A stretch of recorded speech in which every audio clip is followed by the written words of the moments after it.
Hello there, beautiful people, and welcome back to All Things Love. Shout out to all of the beautiful, amazing people of the world. Please like, share, and subscribe to this channel. I really would appreciate you. So here's another story that I ran across. It does say it's Walter's story, so I guess this is the man's side of the story, and then it has a part two. Let me know in the comments below if you want to hear the part two, and it's going to be the woman's side of the story. But this story is about the title is I was engaged. Then her fiance came back from the dead. Now I'm alone and so tired of being the bigger person. So it reads This is my first time ever posting. A friend of mine suggested this as a place to vent into the world. I, 35, Kevin, was engaged to my amazing fiance, Emily, 30. We met at Starbucks almost 4 years ago now. I saw this mom struggling in the line, so I went up and just paid for her coffee and muffin. I really didn't have any expectations, but we started talking.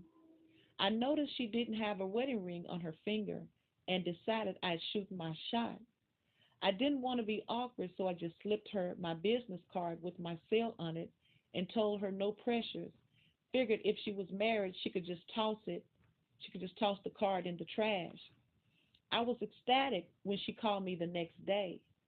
Our relationship took off fast, and I have to admit, I was in love from the start. She had some trauma she had to deal with. I was the first relationship she had since her fiance had gone missing nearly 2 years earlier. I was sympathetic. I knew what it was like. I buried my first true love. I had met a girl in college, Jocelyn. We were together for 5 years, engaged, when she was taken from me in a car accident. It took me 2 full years to move on, and I'm still not 100%. Pause. Is it me, or is everybody having these long engagements? I don't get it. So we were together for 5 years, engaged. So you were with somebody for 5 years. Look, okay, all right. I digress. So Emily, which is the new girl, Emily wasn't my first date after losing Jocelyn, but she was the first that made me feel that spark. I met her son officially some months later. Paul was the sweetest boy. I bonded with him quickly. They moved in with me, and I knew this was what I wanted out of life. Oof. She was still Emily. Emily was still struggling with the loss of her fiance. He was he had gone on a guy's trip to Thailand and never came back. Now, when I heard that part, pause, I instantly started thinking that this is somebody here who didn't want to be in a relationship anymore. So, what better way to get lost than into was it Thailand? Than Thailand, because your guy just goes missing and you never hear from him. Okay, all right, all right. So he had just disappeared and was presumed dead. I really put in work to help her overcome that grief. I handled it when she cried after our first kiss because she said it was different. I took things slow while she came to terms with being intimate with someone new, held her hand on the bad days, and celebrated the good. I knew what it was like, and I didn't want her to have to feel that way alone, like I made myself do. It had been we had been engaged about 2 months when everything started to go south. Her ex fiance came back from the dead. He had been gone almost 5 years. Oh my God. When his father, who Emily is still very close with, and I come to have a great relationship with, come to our house, he told us that Walt was back. He was alive and well. He told us a story about being trapped in Cambodia prison, which, if I'm being honest, still doesn't make any sense. Like you were just lost in the shuffle. They never once let you make a phone call, maybe in 1979, but not in 2019. I brought this up to Emily once and she didn't want to hear it. I knew to be supportive of that, there was guilt there. I could understand that. They all gave up on finding him. They even made a memorial service. I was actually pretty relieved when Emily didn't want to meet him right away. I remember when I first met Walt, there was something about him that just seemed off to me. I didn't say anything about that, but did make the effort to let him know I wanted what was best for Emily and Paul.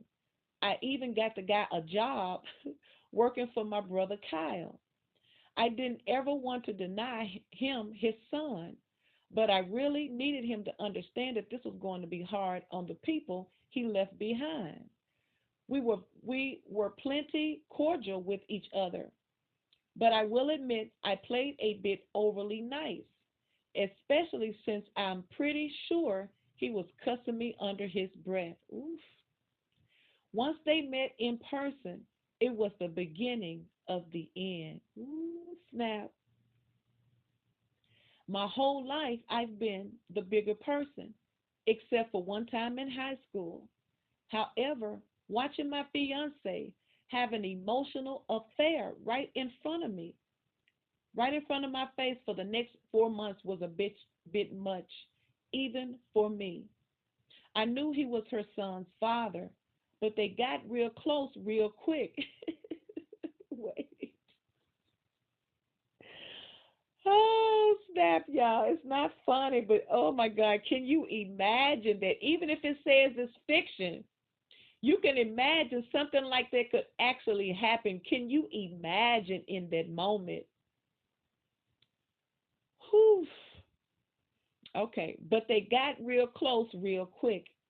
I would bring my feelings on this to her, and she said it was just natural to them, that they had been together a long time before he was taken from her, but there was nothing romantic there anymore. She was with me now, not him. I bought the reassurances for far too long. At our bachelorette party, I saw them almost kiss. I knew then that the wouldn't end and would at some point become a physical affair if I didn't do something. So EA must be emotional affair. Okay, I got you. I decided I had to take this head on the very next morning. We were 6 days before wedding bells. I asked her to talk to me. I asked, "Are you falling back in love with Walt?" She was taken aback for a moment.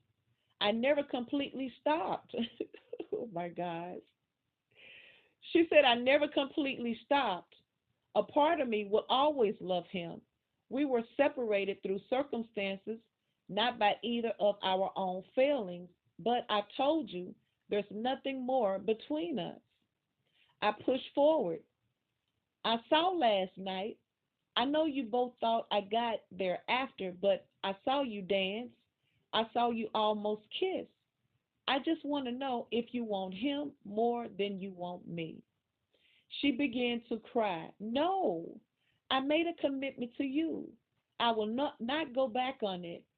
Sure, there are still feelings. Can you blame me? But I love you as well." I told her that isn't very reassuring. It sounds more like you are staying with me out of obligation than love. She got defensive. "I do love you. I'm marrying you." I calmly asked, "When you pictured yourself walking down that aisle, who do you picture standing at the end?" She was tearing up even harder. "I'm sorry. It's just hard now that he's back." I said, "I know. I know what it is like to lose someone. I don't know how it feels to get them back. I'm sure it's hard." Emily interrupted. "It's impossible. I just can't stop how I feel. I'm so sorry." I hugged her tight. "If you want to be with him, you need to tell me. It gets so much harder after next week. I only want you to be happy with no regrets. Now, do you want to be with him?" She just nodded her head and sobered harder. I broke down too. It was one of the most painful moments of my life. She talked on about fairness. She wavered in her choice for a moment, but came back to him. I could sense a weight had come off of her. She began to pack. Ooh, y'all, wow. I asked if I could still be in Paul's life. She said that would make her so happy. In the last moment, before she walked out forever, I told her I loved her and to take care of herself. I said, I know you don't want to hear this, but that prison story has never sat right with me. Just promise me you will be careful. She just nodded, turned, and left. I completely fell apart.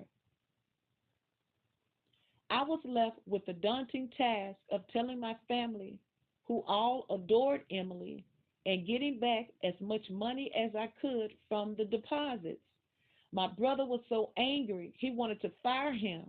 I asked him not to, that this man would be providing for Paul now. He calmed and said he would call Lee up and see if he could use him. Pause.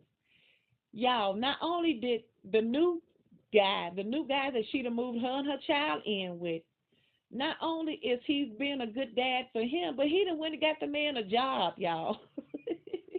And he went and got the man the job to make sure that the little boy is okay. He did state in the beginning that he was trying to be the bigger guy here, but come on now, man, come on. This has got to be devastating here. So the next day was the eldest Paul, my almost father in law, came by. We had always had a good rapport. He came to make things right in a way, but I knew he also wanted to see his son marry Emily. When he offered to cover the return of all my deposits, I knew what he was doing. He was going to give them the chance to get married. I wanted to tell him to shove it, but I didn't. Always the bigger person, always letting it go. She came and got the rest of her stuff last week and let me know they were marrying. All of this happened 9 months ago. I've seen on their social media they act like the happy couple. Everyone comments on how happy they are for them. They say it was fate that some divine force let them survive this imprisonment and come back to her. Then this week they announced that Emily was pregnant. Oh my God, it's not funny. Oh my God, isn't that crazy? Very few people have reached out to me, especially from our mutual circle. It's like they forgot I'm a person too. I guess I was just supposed to be okay with everything because I didn't make a scene. I feel betrayed. I'm broken. My first ever girlfriend cheated. My second died, and now I lost my fiance to true love.